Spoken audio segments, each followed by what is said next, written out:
வணக்கம் நேயர்களே. சித்ரா ஹரிதாஸ் அவர்களின் காதல் நாயகனே கதையின் குரலாக நான் உங்கள் ஆர்ஜே கவிபாலா. நாயகன் 7. சூடான எண்ணெயில் பொன்னிறமாக உப்பென்று ஊதியபடி பூரியை போட்டு எடுத்தான் இளான். பக்கத்தில் உருளைக்கிழங்கு கூட்டு கொதித்துக் கொண்டிருந்தது. நேற்றிரவு எதுவும் தனக்கு நடக்காதது போலவே இன்று தனது சமையல் வேலையை வழக்கம் போலவே செய்ய ஆரம்பித்திருந்தான். அவனுக்கும் கிட்டத்தட்ட இல்லத்தரசிகளின் நிலைதான். தனக்கு என்ன நேர்ந்தாலும் வேளா வேலைக்கு உணவு தயாரிப்பதையும் வீட்டு வேலைகளை செய்வதையும் விட்டு கொடுக்காத பெண்களைப் போலத்தான் அவனும்.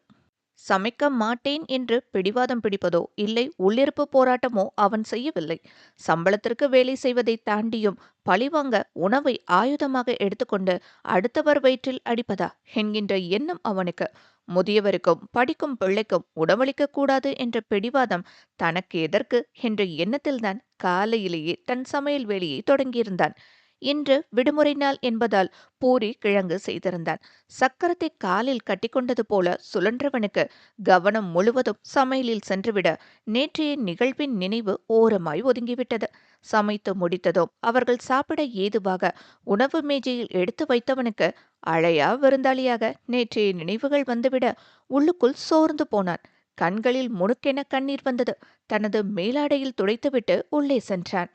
மித்ராவும் வசந்தியும் தாமதமாக அறையிலிருந்து வந்தவர்கள் யாரையும் எதிர்பார்க்காமல் உணவை எடுத்து வைத்து சாப்பிட்டனர்.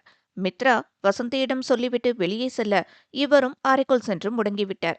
எனக்கு வேண்டாம் என்று மறுத்தவனிடம் கெஞ்சி கூத்தாடி 2 பூரியை தின்ன வைத்தார் பஞ்சு. அவனது எண்ணமெல்லாம் வெங்கட்ராமனிடம் எப்படி விஷயத்தை சொல்லுவது, அவர் எப்படி எடுத்துக்கொள்வார், தன்னை என்ன நினைப்பார் என்ற தயக்கம் நிறையவே இருந்தது. அவரை அழைப்பதா வேண்டாமா என்ற அலைபேசியை தட்டுவதும் பின் கீழே வைப்பதுமாக குழப்பத்தில் இருந்தவனை கேமரா வழியாக பார்த்து கொண்டிருந்தார் வெங்கட்ராமன். மகள் மற்றும் தாயின் அறைகளைத் தவிர மற்ற எல்லா இடங்களிலும் கேமரா இருந்தது. அதை அவர் அடிக்கடி கவனிப்பது வழக்கம். நேற்று நடந்ததை கூட அவர் கவனித்திருந்தார். அவனது கண்ணீரையும் அதை அவன் புறங்கையால் துடைப்பதையும் பஞ்சு பாட்டி கெஞ்சி ஊட்டிவிடுவதையும் கவனித்தார். நேற்று அவன் அழுததும் அழுது கொண்டே யாரிடமோ அலைபேசியில் பேசியது என அனைத்தையும் பார்த்தார். அவன் தன்னிடம் பேசத்தான் அழைக்கிறான் என்பதை அவன் தவறுதலாக விட்ட ஒரு மிஸ்டு கால் மூலமாக தெரிந்து கொண்டவர் அவனுக்கு அழைத்தார். அவரது அழைப்பை கண்டதும் கடவுளை நேரில் பார்ப்பது போல பரவசம் பயம் என எல்லாம் அவன் முகத்தில் தாண்டவமாடியது. அதையும் அவர் கவனித்தார். இலா, எப்படி இருக்க? நல்லா இருக்கேன் சார். நீங்க என கனிவாக பேசினான். ம், இருக்கேன். பாப்பா அம்மா உன்னையும் உன் சமையலையும் ரொம்ப மிஸ் பண்றேன்டா என்றார் ஏக்கமாக. அவர் அப்படி சொன்னதும் இவன் முகத்தில் வந்த புன்னகை கீற்றையும் கவனித்தார். பேசாம இங்க வந்துடுங்க சார். குடும்பத்தை விட்டுட்டு வெளியூர்ல போய் வேலை பார்க்கறதெல்லாம் உயிரை விட்டு உடலை மட்டும் தனிச்சு வாழ்ற மாதிரி சார். யாருக்காக நீங்க உழைக்கிறீங்களோ அவங்களுக்கு தேவையான பணத்தை மட்டும் சம்பாதிச்சா போதுமா? தேவையான பாசம் அன்பு அரவணைப்பு கொடுக்க வேண்டாமா சார்? நீங்க கூட இருக்கிறது போல வருமா சார் உங்க பொண்ணுக்கு? எனக்கு குடும்பம் இருந்திருந்தா கிடைக்கிறத வச்சு அவங்க கூடவே இருந்திருப்பேன் சார் என்று ஜனனியை மனதில் நினைத்தபடி சொன்னான்.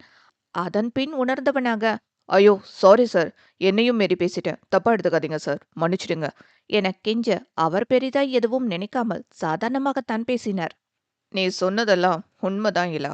குடும்பத்துக்காகன்னு சம்பாதிக்க ஓடி அதுல மூழ்கி போயிடுறோமே தவிர அந்த குடும்பத்துக்காக கொஞ்ச நேரத்தை கூட ஒதுக்கணும்னு நினைப்பே இல்லாம ஓடிடுறோம் என உள்ளார்ந்து சொன்னவர், சரி, நீ எப்போ உனக்கு ஒரு குடும்பத்தை உருவாக்க போறீங்களா என்று கேட்டதும் அவனுக்கு வெட்கம் வந்தது.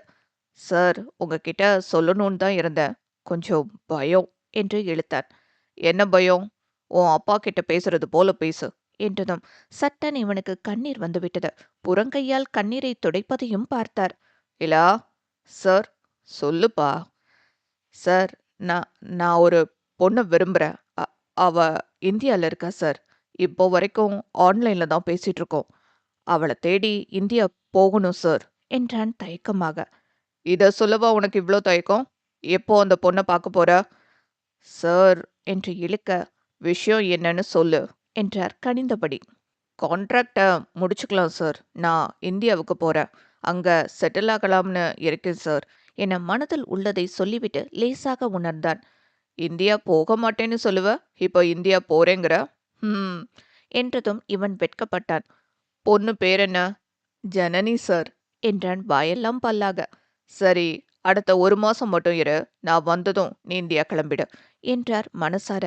சார், உண்மையாவா சொல்றீங்க என்று சிறுபிள்ளை போல கேட்டதை திரையில் பார்த்த இவருக்கும் சிரிப்புதான் வந்தது.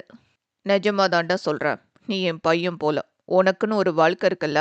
சமயக்கட்டிலேயே உன் வாழ்க்கையை முடிச்சுக்காம போய் வாழ பாரு என்றார். இவனுக்குள் அப்படி ஒரு சந்தோஷம், குதித்து கத்தனும் போல இருந்தது. ரொம்ப நன்றி சார் என்றான் உற்சாகத்துடன். அந்த பொண்ணை துபாய் கூட்டிட்டு வா என்றார். சரி சார் என்றவனுக்கு இன்னும் இவன் அவளிடம் காதலையே சொல்லலையே என்று மனம் கேலி செய்ய அதை அடக்கினான்.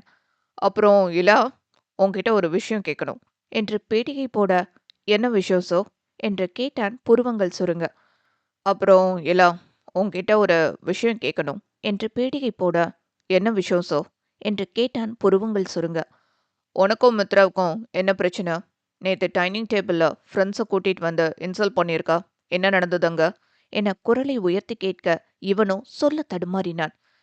நேத்து நான் சமைச்ச சாப்பாடு நல்லா இல்ல சார், அதான் திட்டுனாங்க என்று சமாளித்தான். போய் சொல்லாத, உனக்கும் அவளுக்கும் பிரச்சனை போயிட்டு இருக்கு.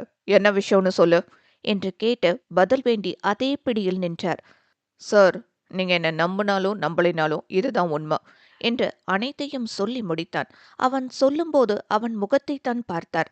கசங்கிய முகத்தோடு சொல்லி முடித்திருந்தான். அவர் பக்கம் பதில் இல்லை, அமைதியாக இருந்தார்.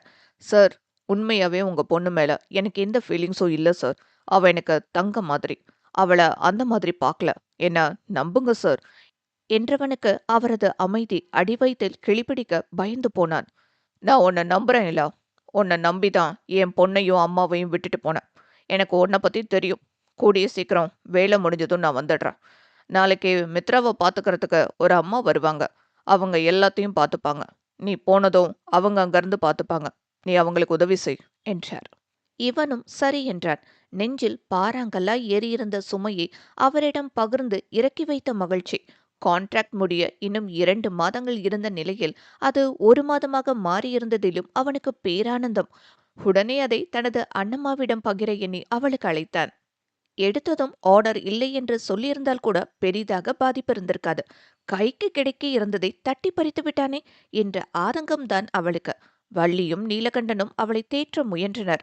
அவர்களது தோய்ந்த முகத்தை கண்டவர் அவர்கள் முன் சரியானது போல காட்டிக்கொண்டாள். ஆனாலும் குளியலறை சென்று கண்ணீரை சிந்திவிட்டு முகம் அழும்பிவிட்டு மெத்தையில் வந்து படுத்தாள். அவளது அலைபேசி சினுங்க எடுத்து திரையை பார்க்காமலேயே காதில் வைத்தாள். ஹலோ என்று சந்தோஷ குரலில் விழிக்க, ஆண் குரலை கேட்டதும் விபு என்று எண்ணி, சொல்லு விபு என சோர்வுடன் கேட்டவள் அவனது மகிழ்ச்சியை சட்டென வடிகட்டி விட்டாள். பல்லை கடித்தபடி அன்னம்மா என அவனது உக்கிரமான அழைப்பில் சட்டென திரையை பார்த்துவிட்டு மீண்டும் காதில் வைத்தாள். இலா, நீயா? சாரிடா, நான் விபுன்னு நினைச்சிட்டேன். என்ன விஷயம்டா சொல்லு என்று அவனது உற்சாக குரலை நினைவுபடுத்தி கேட்டாள். இவனுக்கோ எடுத்ததும் விபு என்றதும் கடுப்பில் முறுக்கிக் கொண்டு, இந்த நேரத்துல விபு எப்படி பேசுவான்? அவன் ஸ்கூல்ல இருப்பான். என்ன யோசனையில நீ போன் எடுத்த என தனியாத கோபத்துடன் கேட்டான். அதான் சாரின்னு சொல்லிட்டேன்லடா. மூட் அப்செட்ல இருந்தேன்டா. யாருன்னு பார்க்காம போனை காதுல வச்சுட்டேன். வேட்டேன். சரி, ரொம்ப ஹாப்பியா ஏதோ சொல்ல வந்தியே, என்னது என்றாள். அதான் விபுன்னு சொல்லி ஹாப்பிய பறிச்சுட்டியே என அவன் பெயரை சொல்லி அவனுக்கு கேட்காதபடி முணுமுணுக்க, என்னடா வாய்க்குள்ள முணுமுணுக்கிற, என்ன விஷயம் சொல்லேண்டா என்றாள் சலிப்பாக. சொல்றேன். அதுக்கு முன்னாடி என்ன அப்செட்டு? போன காரியம் என்னாச்சு? ஆர்டர் கிடைச்சிச்சு தானே? அதுக்கு தான் டென்ஷனா இருக்கியா? அதெல்லாம் உன்னால பண்ண முடியும் Annamma. Annamma can do it என்று ஊக்கமாக பேச, காற்றில்லாமல் சுருக்கி போன பலூன் போல இருந்தவள் அவன் கொடுத்த ஊக்கத்தால் உற்சாகத்தில் உப்பி போனாள். புன்னகையுடன், எனக்கு அந்த ஆர்டர் கிடைக்கலையிலா. கைக்கு கிடைக்க வேண்டியத ஒருத்தன் பறிச்சிட்டான். அந்த அப்செட்ல இருந்தேங்களா. ஆனா உன் வார்த்தையை கேட்கும்போது ஊக்கம் இருந்து சாப்பிட்டது போல இருக்கு. சோர்ந்து போன உடம்பும் மனமும் கொஞ்சம் புத்துணர்வா இருக்கு. தேங்க்ஸ்டா என புன்னகையுடன் சொல்ல, மண்ணாங்கட்டி தேங்க்ஸை தூக்கி குப்பையில போடு. நான் சொல்றது கேளு அண்ணம்மா. எண்ணி 2 மாசம்தான். அதுக்கப்புறம் பாரு, அண்ணம்மா ரொம்ப பிஸி ஆயிடுவா. இத்தனை ஆர்டர் வாயை பொளந்து சலிச்சுப்பா என்று சத்தியமான உண்மையை சொல்லுவது போலவே இவன் கூற, இவளுக்கு கேட்க நன்றாகத்தான் இருந்தது. சிரிப்புடன், அதென்ன 2 மாசம்? என் ஜாதகத்துல சுக்கிரன் உச்சிக்கு வரப்போறாரா என்ன என நக்கலாக கேட்க, இவனும் சிரித்துவிட்டு, சுக்கிரன் உச்சிக்கு வராரா பிச்சுக்கு வராரான்னு தெரியாது. ஆனா இந்த இளா இந்தியா வரப்போறாரு. அப்புறம் பாரு ஜனனி கேட்டரிங் சர்வீஸ் எந்த லெவலுக்கு போகுதுன்னு என தன் காலரை தூக்கிவிட்டபடி சொல்ல, 3 மாசம் ஆகும்னு சொன்ன, இப்போ 1 மாசம் கழிச்சு வரப்போறங்கிற, என்னாச்சு என அவளும் ஆர்வத்துடன் கேட்டாள். அவனும் நடந்ததை சொன்னான். நான் தான் சொன்னேன்ல, உன்னை நம்பிதான் அவர் பொண்ணை உன்கிட்ட ஒப்படைச்சிட்டு போயிருக்காருன்னு. நல்ல மனுஷனா இருக்க போயி உன்னை புரிஞ்சுக்கிட்டாரு. இன்னும் 1 மாசம்தான். மித்ரா கூட வம்பு தும்புக்கு போகாம பொறுமையா இந்த 30 நாளை ஓட்டிட்டு ஓடி வந்துடு என்றாள். ம் ஆனா என அவன் இழுக்க, என்ன ஆனா? இந்தியாவுக்கு ஒரு ஆர்வத்துல வந்தாலும் அங்க எனக்குன்னு யார் இருக்கா அண்ணம்மா? வெறுமை தானே என்ன வரவேற்கும். எனக்குன்னு உறவா சொந்தமா எதுவுமே அங்க இல்லையே. யார் என்ன அங்க எதிர்பார்ப்பா? அங்க வந்து நான் என்ன பண்ண போறேன்னு பயமா இருக்கு அண்ணம்மா என இவன் மனதிற்குள் எழுந்த கலக்கத்தை கேட்டவள் அவனுக்கு பதிலடி கொடுத்தாள். ஹோ! அப்ப ஏன் சார் நீங்க இந்தியா வரணும்? அங்கேயே இருக்க வேண்டியதானே? உங்களுக்கு தான் இங்க எந்த உறவுமே இல்லையே. பின்ன எதுக்கு இந்தியா வந்துகிட்டு? எனக்கு யாருமே இல்லைன்னு ஃபீல் பண்ணணும். அங்கேயே இருங்க. உங்க உறவுன்னு சொல்லிக்க துபாயில தான் கோடி சனம் இருக்குல்ல. இந்தியாவுக்கு எதுக்கு வந்துகிட்டு? நீங்க அங்கேயே இருங்க. என்ன? இனிமே எனக்கு ஃபோன் பண்ணாதீங்க. தெரியாதவங்க கிட்ட நான் ஃபோன் பேசுறதா இல்ல. வைங்க ஃபோன என அலைபேசியை அணைக்கப் போக அவனும், ஹே அண்ணம்மா எதுக்கு இப்போ இவ்ளோ கோவப்படுற? நான் உண்மையை தானே சொன்னேன் என மீண்டும் அதையே சொல்ல இவள் கோபத்தில் காலியாக மாறினாள். அப்போ என்ன மைத்துக்கு என்கிட்ட இப்போ பேசிட்டு இருக்க நீ? போனை வையி என படபடவென பேசியவள், இவருக்கு இங்க யாருமே இல்லையா? பேசுற நாங்க யாரா? அந்நிய மனுஷங்களா நாங்க என்று சத்தமாக முணுமுணுக்க இவனுக்கு தெளிவாக கேட்டது. உதட்டை கடித்து புன்னகை அடக்கிக் கொண்டவன், அப்போ நீ எனக்கு யார் அண்ணம்மா? என்ன உறவடி நீ எனக்கு என அவன் அதிரடியாக கேட்க ஒரு கணம் தடுமாறி பதில் சொல்லாமல் அமைதியாகி போனாள் ஜனனி. நாயகன் 8. இன்னும் பயிற்சி வேண்டுமோ என்ற நிலையில் அலைபேசியை பார்த்தபடி இருந்தான் இலா. சற்று முன் தான் ஜனனியிடம் பேசியிருந்தான். இலாவின் டைரி என்றால் அது ஜனனிதான். நாளுக்கு நாள் நடக்கும் நிகழ்வுகளை அவளிடம் பகிர்ந்து கொள்வதோடு மனம் விட்டு பேச, சிரிக்க, அழ, கொஞ்ச, கெஞ்ச என அத்தனை உணர்வுகளையும் கொட்டும் இடமாக ஜனனி இருக்கிறாள். தாய் தந்தை இருந்தவரை ஒற்றை மகனாய் அன்பிற்கும் பாசத்திற்கும் பஞ்சம் இல்லாமல் ராஜாவாக வளர்ந்தவன் அவர்கள் விட்டு சென்ற நொடியில் எல்லாம் இழந்து அனாதை என்ற பெயருக்கு சொந்தக்காரனானான். ஏற்றுமதி செய்யப்பட்டது போல இவனை துபாய்க்கு அனுப்பி வைத்து விட்டார் இவனது தாய்மாமன். அவனால் வீட்டில் எந்த பிரச்சனையும் வரக்கூடாது என்பதற்காகவும் அவனே அவனை பார்த்து கொள்ளட்டும் என்ற எண்ணத்திலும் தன் நண்பர்கள் மூலம் துபாயில் சமைக்க ஆள் தேவை என்ற செய்தி வர அவனது சொத்துக்களை விற்றே அவனை அனுப்பி வைத்து விட்டார். அவ்வளவுதான். தாய்மாமன் என்ற உறவும் முடிந்தது. 3 வருட ஒப்பந்தத்தில் வேலைக்கு வந்தவன் வேலையில் காட்டிய ஈடுபாட்டால் ஒப்பந்தத்தை நீட்டிக்கச் சொன்னான். 5 வருடங்கள் கடந்த நிலையில் மீண்டும் 3 வருடங்கள் எழுதி கொடுத்துவிட்டு அங்கே இருந்தவனுக்குத்தான் ஜனனியின் நட்பு கிடைத்தது. அவள் மீது காதல் மலர இந்தியா செல்லும் அவளில் ஒப்பந்தத்தை முடிக்க சொல்லி வெங்கட்ராமனிடம் கேட்டுக்கொண்டான். யாருமற்ற நிலையில் அவன் நாடு திரும்ப நினைக்கவே இல்லை. அங்கே காலத்தை கழிக்க முடிவு செய்திருந்தவனின் முடிவை ரத்து செய்த கடவுள் தன் திட்டங்களை அங்கே அரங்கேற்றினார். முதல் முறையாக டி என்ற வெளிப்போடு உரிமையாக அவளிடம், நீ எனக்கு என்ன உறவிடி அண்ணம்மா என கேட்டு அவளை தடுமாற வைத்திருந்தான். பதில் சொல்லாமல் முதலில் திணறியவள் கண்களை மூடி தன்னை நிலைப்படுத்திக் கொண்டு பதில் சொன்னாள். ஏன் சாருக்கு ஒவ்வொரு முறையும் ஃபோன் பேசும்போது ஞாபகப்படுத்தணுமா நான் யாருன்னு, உங்களுக்கு என்ன உறவுன்னு? என அவளது கோபமும் உரிமையான பேச்சும் மனதிற்கு பூஞ்சாரலாக இருந்தது. ஜனனி உரிமையாக கோபித்துக் கொள்ளும் மனைவியாக தெரிந்தாள் அவனுக்கு. ஆனால் ஜனனியோ அவனை இன்று வரை ஒரு நல்ல நண்பனாகத்தான் பார்க்கிறாள்.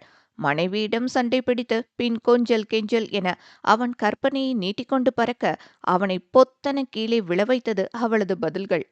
ஏன் நீ இந்தியா வந்ததும் உன்னை ஆராத்தி எடுத்து வரவேற்க உறவா சொந்தமா இருக்கணும்னு அவசியம் இல்ல. தோழியா உன்னை நான் வரவேற்பேன். நான் என்ன உறவுன்னு கேட்டல, அந்த மரமண்டையில நல்லா ஏத்திக்கோ. உறவுகள் சொந்த பந்தத்தை விட கடைசி வரைக்கும் கூட வர்றது நட்பு தான். உன் தோழியா உன் பொண்ணுக்கு அத்தை முறையா நான் உனக்கு எல்லாம் செய்வேன். என்க அவன் முகம் போன போக்கை பார்க்க வேண்டுமே. போதும்டி போதும். என் பொண்ணுக்கு அம்மாவா இருந்து எல்லாம் செய்வேன்னு சொல்லுவாளா? பார்த்தா அத்தையும் அத்தை. முதல்ல உறவு முறையை இவளுக்கு சொல்லிக் கொடுக்கணும் போலாம் என உள்ளுக்குள் கடிந்து கொண்டாலும் வெளியே செடித்தபடி பேசினான். விபுவும் நீயும் எனக்கு வேற வேற இல்ல, 2 பேரும் எனக்கு ஒண்ணுதான் என அவள் சொல்ல இவனுள் பொறாமை தீ கொழுந்து விட்டு எரிந்தது. போடி இவளே, அவன் ஃப்ரெண்டு, நான் புருஷன்டி, 2 பேரும் எப்படி ஒன்னாவோம் என தலையில் அடித்து கொண்டவனுக்கு தன் மேல் படிந்த பார்வையை மாற்ற இன்னும் பயிற்சி வேண்டியதாகத்தான் தோன்றியது. அண்ணே, சிக்ஸ் ஃபேஸு, ரசத்துல ஏன் முருங்கைக்காயை போட்டு வச்சிருக்கீங்க? டிஃபரெண்டா சமைக்க சொன்னேன்தான், அதுக்காக ரசத்துல முருங்கைக்காயை போடுவீங்களா நீங்க? இதுல மிளகாத்தூள் வேற. யோவ், என்ன எளவியா இது என ருசி பார்த்து முறைத்தபடி சுளித்தபடி கேட்டான் கந்தன். யோவ் கந்தா, அது சாம்பார்யா. வர வர உன் கேளிக்கை அளவே இல்லாம போச்சு போ என சிரித்தபடி மோரை கலக்கிக் கொண்டிருந்தார் ஆறுமுகம். எது, சாம்பாரா? யோவ், சாம்பாரா ரசமானே தெரியல. என்னத்தையா பண்ணி வச்சிருக்க? மஞ்ச தண்ணி கூட நல்லா இருக்கும் போல. இதுல நான் கேலி பண்றேனா? இப்படி சமைச்சு என் கேரியரையே காலி பண்ணிருவனே நீ. உன் சமையல சாப்பிட்டு கல்யாணத்துக்கு வந்தவனுங்க எல்லாரும் கக்கூசுல தான் குடியிருப்பானுங்க. வேற கைக்கு போக இருந்த வரதராஜர் மாமா பேத்தியோட கல்யாண ஆர்டரை பறிச்சு வாங்கிட்டு வந்திருக்கேன். இப்படி வித்தியாசமே இல்லாம சமைச்சு வச்சா மொத்தமா என் கேட்டரிங்க்கு முழுக்கு போட வேண்டியதுதான். உன் கையில தான் இருக்கு அடுத்த வார ஆர்டரும் என் வாழ்க்கையும். சொதப்பிடாத சிக்ஸ் ஃபேஸு. என்ன நம்பு கந்தா, நான் பாத்துக்கிறேன் என்றார் ஆறுமுகம் அல்வாவை கிண்டியபடி. இவர்கள் சமைத்துக் கொண்டிருப்பது நகரத்தில் வளர்ந்து வரும் தொழிலதிபர் மகளின் காதணி விழாவுக்கு. வரதராஜரிடம் பேசி வாங்கியது போலதான் இந்த ஆர்டரையும் பேசி பேசியே வாங்கிவிட்டான் கந்தரூபன். கந்தன் கேட்டரிங் சர்வீஸின் சொந்தக்காரன். வீட்டிற்கு மூத்தவன். தாய் மஞ்சுளா, தந்தை வீரமணி, தங்கை கயல். 4 நிறைந்த அவர்களது குடும்பம் இப்போது 2 குறைந்திருந்தது. கந்தனின் தந்தை வீரமணி ஆரம்பித்த கேட்டரிங் சர்வீஸை தான் இப்போது கந்தரூபன் நடத்தி கொண்டிருக்கின்றான். கேட்டரிங் கோர்ஸ் முடித்தவன் தந்தையின் தொழிலை தைரியமாக எடுத்து நடத்துகிறான். மேற்கொண்டு கந்தன் வட்டி தொழிலையும் பார்க்கிறான். பெயர் பெற்ற கேட்டரிங் சர்வீஸ். வீரமணி இறந்த பின்பு அதன் பொறுப்பை கந்தன் எடுத்த நாளில் இருந்து தன் புகழை இழந்து கொண்டிருக்கிறது. தந்தைக்காக தொழிலை பார்த்து கொண்டாலும் அதிலும் அவனுக்கு சலிப்புதான். கந்துவட்டி தொழிலிலேயே லாபம் வருவதால் இந்த கேட்டரிங்கை யாருக்காவது குத்தகைக்கு விட்டு வாடகை வாங்கிக் கொள்ளலாம் என்ற முடிவில்தான் இருந்தான். ஆனால் மஞ்சுளாவோ கணவனின் உயிராக இருக்கும் கேட்டரிங்கை யாருக்கும் தரக்கூடாது என்றும் அவன்தான் பார்க்க வேண்டும் என்றும் அன்பு கட்டளை போட வேறு வழியின்றி பார்த்து கொண்டிருக்கிறான் கந்தரூபன். பாசம் அன்பு நிறைந்தவன்தான் என்றாலும் சில வில்லத்தனங்களும் அவனிடம் உண்டு. அவன் முழு நல்லவனும் இல்லை, முழு கெட்டவனும் இல்லை. ஒரு கலவை. மனம் என்ன சொல்கிறதோ அதைத்தான் செய்வான். மனம் இளகி நிற்கும் போது உதவி செய்வான். முரண்டு பிடிக்கும் போது பறித்து கொள்வான். நிமிடத்திற்கு மாறும் மனது அவனுடையது. தந்தை இறந்த பின்பு பொறுப்பானவனாக மாறியவன் தந்தைக்கு நிகராக நின்று தங்கை கயலை தன் தாய்மாமன் மகனுக்கே திருமணம் முடித்து வைத்தான். அவனும் என்று தாய்மாமனாகி விட்டான். அவனது அன்னை மஞ்சுளா இவனது திருமணத்தை எப்போது என்று எதிர்பார்த்து கொண்டிருக்கிறார். ஆனால் வரன்கள் அமையாமல் தட்டி கொண்டே போகிறது. காதணி விழாவில் ஒரு பக்கம் சைவமும் இன்னொரு பக்கம் அசைவமும் பரிமாறப்பட்டது. விழாவிற்கு வந்த மக்கள் அதிகம் சென்றது அசைவ உணவை நோக்கித்தான். அசைவ உணவு நன்றாக இருந்தது. ஆனால் சைவத்தில் சொதப்பி வைத்திருந்தார்கள். சாதம் மட்டும்தான் சரியாக இருந்தது. அப்பளம் கூட சரியாக பொரிக்கவில்லை. உப்பு கூடுதலான கூட்டு, வேகாத காய்கறிகள் என படு சொதப்பல். கந்தரூபனின் போதாத காலம் அங்கே வரதராஜரும் அவரது வருங்கால சம்பந்தியும் வந்திருந்தனர். அசைவத்தில் அமர விருப்பமில்லாதவர்கள் சைவத்தில் அமர்ந்து பெரும் தவறை செய்துவிட்டனர். வாயில் வைத்தவர்கள் ஒருவரை ஒருவர் பார்த்து கொண்டனர். அசைவ சாப்பாடு கூட நல்லா இருக்கு, ஆனா இந்த சைவ சாப்பாடு நல்லாவே இல்லப்பா என பக்கத்தில் கை கழுவ சென்ற நபர் பேசி செல்ல வரதராஜர் தன் வருங்கால சம்பந்தியை பார்த்தார். அவரோ வாயிலிருந்த உணவை விழுங்க முடியாமல் திணறினார். சொந்தம் என்று வாய்ப்பு கொடுத்தவரை வாயடைக்க வைத்து விட்டான் கந்தன். கந்தன் இல்லாததுதான் இந்த சொதப்பலுக்கு காரணம். மூத்தவரிடம் பொறுப்பை ஒப்படைத்துவிட்டு கந்துவெட்டி விஷயமாக வெளியே சென்று விட்டான். இல்லையென்றால் அவனது கைமணம் சாப்பாட்டை ருசிக்க வைக்கும். வரதராஜர் சுப்பிரமணியை பார்க்க அவரும் தலையை அசைத்துவிட்டு இலையை மூடி எழுந்து விட்டார். வரதராஜன் அரைமனதுடன் தான் கந்தரூபனிடம் பேத்தியின் திருமண ஆர்டரை தந்திருந்தார். இப்போது அந்த அரை மனதும் மாயமாகி போனது. அந்த சமையலை ருசித்த பெண் ஜென்மத்திற்கும் அவனிடம் ஆர்டர் தரக்கூடாது என்று முடிவு செய்தனர். ஆர்டர் மீண்டும் கைமாறியது. வரதராஜர் எதை பற்றியும் யோசிக்காமல் ஆர்டரை ஜனனிக்கே கொடுக்க முடிவு செய்து சுப்பிரமணியிடம் பகர அவர் மகிழ்ந்தார். அதே நேரம் சாப்பாடு சொதப்பியதால் அந்த தொழிலதிபர் கந்தரூபனை திட்டி தீர்த்தான். யோ, ஆர்டர் உனக்கு தானே ஐயா கொடுத்தேன். நீ இங்க இல்லாம வேற எந்த வேலையை பார்க்க போன? என் மானமே போச்சியா உன் சாப்பாட்டால. பெரிய பெரிய விஐபிகளை வர வச்சு விருந்து கொடுத்து எனக்கும் ஆள் பலம் இருக்குன்னு காட்டதான் இந்த விழாவையே நடத்தின. நீ நல்லா செய்வன்னு வாய்க்கிழிய பேசுனியே, இவ்ளோ செலவு பண்ணத விட நீ சொதப்பி வச்ச சாப்பாட்ட பத்தி தான் எல்லாரும் பேசிட்டு போறானுங்க. அவன் திட்டியதில் ரோஷம் வந்த கந்தன், யோவ், சைவம் தானேயா சொதப்புனுச்சு. வந்தவன் அசைவத்த நல்லா தான் சாப்பிட்டு போனான். உன் மேல என்ன வன்மமோ நல்லத சொல்லாம குறைய சொல்லிட்டு போயிருக்கானுங்க. நீ அழுதழுது மொத்த பணத்தையும் கொடுக்க வேண்டாம். அசைவத்துக்கு மட்டும் பணத்தை கொடு என முக்கால்வாசி பணத்தை மட்டும் வாங்கிக் கொண்டு அங்கிருந்து கிளம்பினான். கோபத்துடன் அலுவலகம் வந்தவன் அங்கே நின்ற ஆறுமுகத்தை முறைத்தான். அப்போது வந்த அலைபேசி அழைப்பு அவனை மேலும் ஆத்திரப்படுத்தியது. கந்தா, என்னய்யா சமையல சொதப்பிட்ட? உன்னால அந்த வரதர் என்ன முறைக்கிறாரு. இப்போ ஆர்டர் கைமாறி போச்சு. வரதரு அந்த ஆர்டர் அந்த பொண்ணுக்கே கொடுத்துட்டாரு என வருத்தப்பட அமைதியாக போனை வைத்தவன் தலையில் கை வைத்து அமர்ந்து விட்டான். ஜனனிக்கு வந்த நல்ல செய்தியை அவள் இளாவிடம் பகிர அவனுக்கோ அவளை விட அதீத மகிழ்ச்சி. இருவரது உரையாடலும் மகிழ்ச்சியில் நிறைய அதை பார்த்த மித்ராவின் கண்கள் யோசனையில் ஆழ்ந்தன. தொடரும். என்ன நேயர்களே, கதை கேட்டிங்களா? கதை உங்களுக்கு பிடிச்சிருந்தா லைக் பண்ணுங்க, ஷேர் பண்ணுங்க. உங்க கருத்துக்களை மறக்காம எங்களுக்கு கமெண்ட்ஸ்ல சொல்லுங்க. நெக்ஸ்ட் எபிசோட் 9ல மீண்டும் உங்களை சந்திக்கிறேன். டடா, பபாய்.